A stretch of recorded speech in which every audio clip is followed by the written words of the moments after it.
Evet. Evet.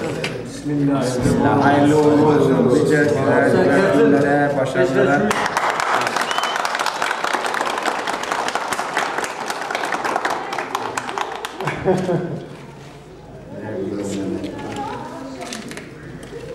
Abi gitsin. Merhaba arkadaşlar. Sarı şey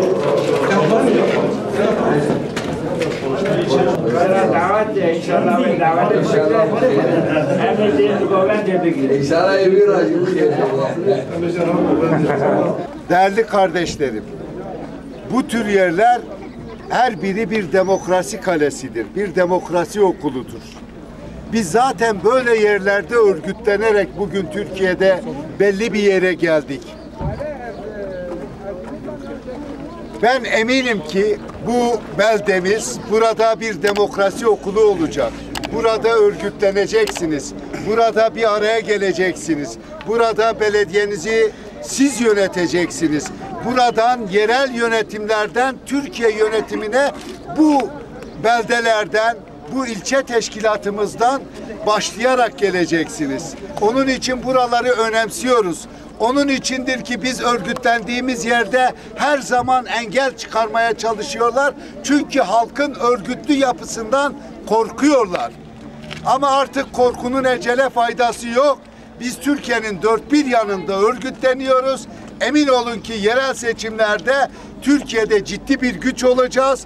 Buradan başlayarak Bulağlık'tan Malazgirt'e, Muş'a kadar dört bir yanında örgütlenerek halkımızın sesi, halkımızın özgürlük mücadelesinde, demokrasi mücadelesinde hep birlikte olacağız. Bize de ne zaman görev düşerse, ne zaman bizi isterseniz biz sizin emrinizdeyiz. Sizin yanınızdayız. Allah hepimize yardımcı olsun. Demokrasi mücadelesi hayırlı uğurlu olsun diyor. Seva yekî wajê we pîroz dikin. Ez bawer dikim ku eger ki dev dorê me de herkes bi van saziya werin berhev, werin cemhev ku hevdî bigirin tu kes nikare hemberê me derkeve. Lema ez xazim ki herkes ji serî heya binî. Ji mezin heya piçûka heya mezina gereke em hevdî hez bikin, em hevdî hemêz bikin ve yekîtiya xwe çêkir. Dîsa ez bawer dikim ku ew yekîtiya we ew avatina wê derê ya demokrasî wê dîjî pêş bikeve hem şaraderiya wê bajarokê hem ji aliyê dinê de hûn jî pêş darin. Ez niha da ji we hemûyara serkeftin dixwazim. Ji we hemûyara pîroz dikim ve dibêjim ki serkeftin ji gelê me re, ji bajarokê me re, ji bajarê me re. Hûn her bijîn. Dünyanın dört bir yanında hayat her zaman şunu bize göstermiş. En zor sıkıntılı anlarda devrimler ve reformlar ve yeni değişimler, dönüşümler o zor dönemlerde ortaya çıkmış. Ben eminim ki Türkiye bu zor süreci yaşıyor. Bu zor süreçte Kürtlerin özgürlüğü olacak. Şehit cenazeleri üzerinde tepişerek oy alıyorlar. Bunlar artık bunu biz tanımayacağız.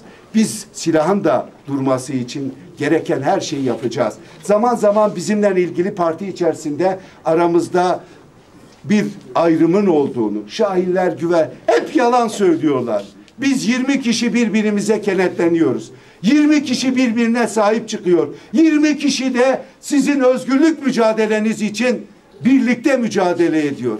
Biz bu devletin geleneğini biliriz. Medyasını da tanırız, ordusunu da tanırız, hukukunu da tanırız, yargısını da tanırız. Hep böyle nifaklar medya sokarak aramıza bizi parçalamaya çalışıyorlar.